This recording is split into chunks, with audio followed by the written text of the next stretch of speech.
நேரத்திலே இந்த கண்டன ஆர்ப்பாட்டத்தில் கூடியிருக்கின்ற நாம் தமிழர் கட்சி அண்ணன்மார்களுக்கும் அக்காக்களுக்கும் எனது மதிய நேரத்து வணக்கம்.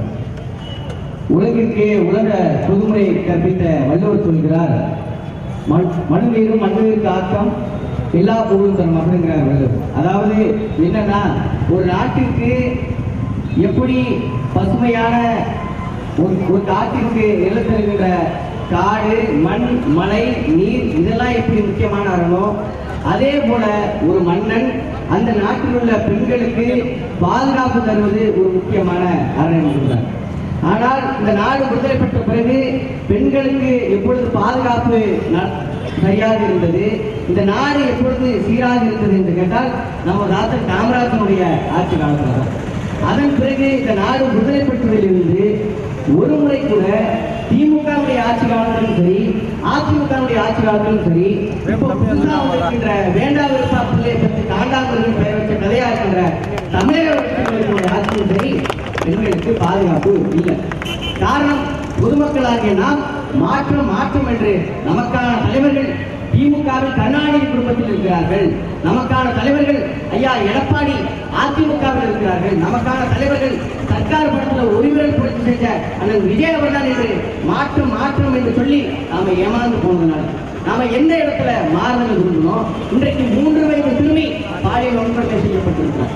3 வயது சிறுமி, உண்மையை சொல்லப்போனால் அந்த சிறுவனுடைய பிறப்பினுடைய பயன் என்ன என்று கூட அந்த சிறுமிக்கு தெரியாது. அந்த சிறுமி இன்னைக்கு பாலியல் வன்கொடுமை செய்யப்பட்டிருக்கிறார். காரணம், நாம எந்த இடத்துல மாறுதல் விரும்பியிருக்கோம், யார் நமக்கான தலைவர்கள் எல்லாத்தையும் ஒரு நாள் நாம சிந்தித்து நாம வாக்களிச்சிருந்தா, பதநீரில் சர்க்கரை இருக்கிறதா என்று கேட்ட ஐயா ஸ்டாலின் அவர்கள் நமக்கான தலைவரா? கம்பராமாயணத்துக்கும் சேக்கிலாருக்கு வித்தியாசம் தெரியாத ஐயா எடப்பாடி அவர்கள் நமக்கான தலைவரா? உங்கள் விஜய் உயிரின வரனா என்று சொல்லி இன்றைக்கு ஆட்சி அதிகாரத்தை கைப்பற்றி சட்டமன்றத்தில் உயிரின உட்கார்ந்திருக்கின்ற இந்த விஜய் நமக்கான தலைவரா? 15 ஆண்டு காலம் இந்த மண்ணுக்காக, மக்களுக்காக, மொழிக்காக, இனத்திற்காக சண்டையிட்டு சாவையை ஒழிய ஒருவரும் ஒரு இடத்தில் கூட்டி வைக்க மாட்டேன் என்று அனைத்தை கடந்தாண்டு கொண்டிருக்கிறார். பெரியப்பா சீமான் அவர்கள், அவர் நமக்கான தலைவர். அவரை நாம் இன்றைக்கு தேர்ந்தெடுக்க தவறிவிட்டோம். பொன்னான வேட்பாளர்களை நாம் இன்னைக்கு இழந்து விட்டோம். அதனால தான் இன்னைக்கு பெண் பிள்ளை 3 வயது சிறுமி பாலியல் வன்கொடுமைக்கு உள்ளாக்கப்பட்டிருக்கிறோம். இந்த நாட்டு விடுதலைக்காக போராடிய காந்தி சொல்றாரு, எது உண்மையான பெண் சுதந்திரம் என்று கேட்டபொழுது காந்தி சொல்றாரு, நள்ளிரவுல 12 மணிக்குள்ள ஒரு பெண்மணி கழுத்து நிறைய சங்கியை அழித்துக்கிட்டு நள்ளிரவுல தனியாக சாலையில் நடந்து போக முடியுமானால் அதுதான் உண்மையான பெண் சுதந்திரம் என்கின்றார் அந்த நாட்டு விடுதலைக்காக போராடிய காந்தி.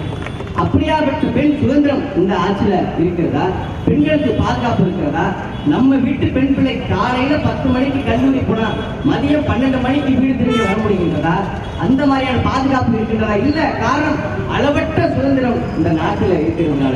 இதை நாம் தமிழர் கட்சி பிள்ளைகளுடைய ஆட்சியாக இருந்திருந்தா, உன்னார மான தமிழ் மகன் பிரபாகரனுடைய தம்பி என் பெரியப்பா சீமானவர்கள் ஆட்சி அதிகாரத்தில் இருந்திருந்தால் அந்த பாலியல் வன்கொடுமை செய்தால் அந்த குருவன் அன்றைக்கே அவன் தூக்கிலிடப்பட்டிருப்பான்.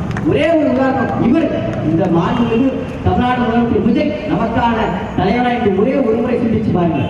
அண்ணன் விஜய் அவர்களை எதிர்த்து ஒரு சமூக ஊடகவியலாளர் மாரிதாஸ் அவர்கள் எதிராக ஒரு கருத்து பதிவு செய்கிறார். பதிவு செய்த உடனே காலையில பதிவு செய்கிறாரு, மாலையை கைது செய்யப்பட்டிருக்காரு. ஆனால் இவர் ஆட்சி அதிகாரத்தில் வந்ததிலிருந்து 40க்கும் மேற்பட்ட பாலியல் குற்றங்கள் நடந்திருக்கு. ஆனால் இன்றைக்கு வரைக்கும் ஒருவர் கூட சரியான இடத்துல காலையில பாலியல் வன்கொடுமை செஞ்சு பெண் பிள்ளையை கொண்டானா மதியம் இவரால் கைது செய்ய முடிந்ததா? சரியான ஒரு சுயநலவாதி தான் இவர். ஆனா பொதுமக்களாகிய நாம இவருக்கு போயிட்டு வாக்கு செலுத்திட்டோம். இது மாதிரி பாலியல் வன்கொடுமை நடக்குது என்று இந்த கியூப விடுதலை போராடிகள் இருக்காங்க தமிழக கட்சிகள் உள்ள அமைச்சர்கள். இவர்களிடத்துல கேள்வி கேட்டா என் துறையை சார்ந்த கேள்வி மட்டும் கேட்கணும் சொன்னார். முட்டு கொடுப்பதிலேயே பிஹெச்டி முடித்தவங்க, முட்டு கொடுப்பதிலேயே எம்எஸ்சி முடித்தவங்கன்னா அது திமுக உள்ளவங்க, பிஹெச்டி முடிச்சவங்கன்னா அது தமிழக கட்சிகள் உள்ள மாநில அமைச்சர்கள் தான். ஒரு இடத்துல கேள்வி கேட்டா நோ கமெண்ட்ஸ்ங்கிறாரு, இன்னொரு இடத்துல கேள்வி கேட்டா நான் என்ன சாப்பிட்டு வரேங்கிறார். இப்படியாப்பட்டவர்களுக்கு தான் நீங்க காலையில 6 மணிலேருந்து கால் கடுக்க நின்று விசில் சின்னத்துல வாக்கு செலுத்தி நீங்க சட்டமன்றத்துக்குள்ள அனுப்பியிருக்கீங்க. இதை நாங்கள் கேள்வி கேட்டா நீங்க ஜெயிச்சு சட்டமன்றத்துக்குள்ள வாங்க, சட்டமன்றத்துக்குள்ள வந்து பேசுங்கன்னு சொல்றாங்க. சட்டமன்றத்தை விட கொடுமையான சிறை. இங்க உள்ள ஒவ்வொருத்தரும் வழக்கு வாங்கியிருக்கிறோம், ஒவ்வொரு சிறைக்கு சென்றிருக்கோம். என் பெரியப்பா சீமானவர்கள் மேல 250க்கும் மேற்பட்ட வழக்குகள் இருக்கிறது. சட்டமன்றத்தை விட நாங்கள் கடுமையான வழியை வேதனையும் இந்த 15 ஆண்டு காலமாக நாங்கள் எதிர்கொண்டு இந்த காலத்தில் இருக்கின்றோம். மக்களுக்காக போராடி கொண்டு இருக்கின்றோம். அதனால தான் தேர்தலில் நாங்கள் தோல்வி அடைந்து 1 மாத காலம் கூட ஆகல. இன்றைக்கும் நாங்கள் மக்களுக்காக போராட கொண்டிருக்கின்றோம். காரணம், நாங்கள் வருமானம் தேர்தல் சுயலாபத்தை விட மக்கள் நலனுக்காக, இனமானத்திற்காக நாங்கள் இந்த களத்திற்கு வந்தவர்கள். தொடர்ச்சியாக நாங்கள் இந்த களத்தில் இருப்போம். இந்த 2026 தேர்தல் தோல்வி என்பது எங்களுக்கு தற்காலிக தோல்வி, அவ்வளவுதான். எனக்கு 19 வயது. இந்த அற்ப தேர்தல் தோல்வி வெற்றி என்பது எங்கள் தலை மயிருக்கு சமம். நாம் தமிழ் கட்சி தொடங்கப்பட்டதிலிருந்து தொடர்ச்சியாக தோல்வியை சந்தித்துக் கொண்டே வருகின்றது. இது தோல்வியை பார்த்த பாதை வெற்றியை பார்க்காமல் ஓயாது. என்றைக்கு நாம் தமிழ் கட்சி ஆட்சி அதிகாரத்திற்கு வருகிறதோ அன்றிலிருந்து ஒரு குடிபோதையில் உள்ள ஒரு கொடூரன் பெண் பிள்ளைகளை தொட முடியாது. அந்த அளவுக்கு கடுமையான சட்டங்கள் இருக்கும். இதே இவர்களிடத்தில் கேள்வி எழுதிட்டா நாங்கள் மதுக்கடைகளை மூடிட்டோம் அப்படின்னு சொல்றாங்க. நாங்கள் மதுக்கடைகளை மூடிட்டோமே அப்படின்னு சொல்றாங்க. போதையை போட்டு பெண் பிள்ளைகள் போய் பாலியல் வன்கொடுமை செய்யறான், மதுக்கடைகளை மூடலான்னு கேள்வி கேட்டா நாங்கள் மதுக்கடைகளை மூடிட்டோம்னு சொல்றாங்க. திமுக அதிமுக 50-60 ஆண்டு காலமாக என்ன செய்ததோ அதேதான் இந்த தமிழக கட்சிகளும் செய்து கொண்டிருக்கின்றது. 2014 அம்மையார் ஜெயலலிதா அவர்கள் ஆட்சி அதிகாரத்தில் வந்த பொழுது 500 டாஸ்மாக் மூடினாங்க. அதன் பிறகு ஐயா எடப்பாடி அவர்கள் வந்த பொழுது 500 டாஸ்மாக் மூடினாங்க. அதன் பிறகு ஐயா ஸ்டாலின் அவர்கள் ஆட்சி அதிகாரத்தில் வந்த பிறகு 596 டாஸ்மாக் மூடினாங்க.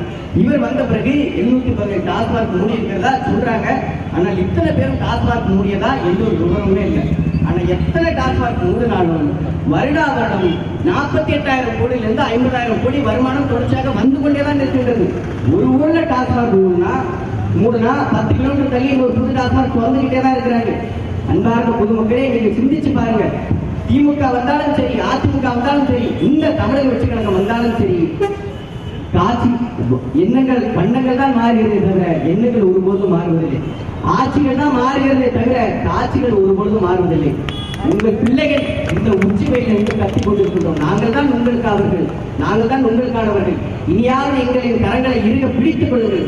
கண்டிப்பாக இந்த பெண் பிள்ளைக்கு நீதி வழங்க நாங்கள் தொடர்ச்சியாக போராடுவோம். நன்றி, வணக்கம். நான் தமிழ் தாய் வாழ்க்கை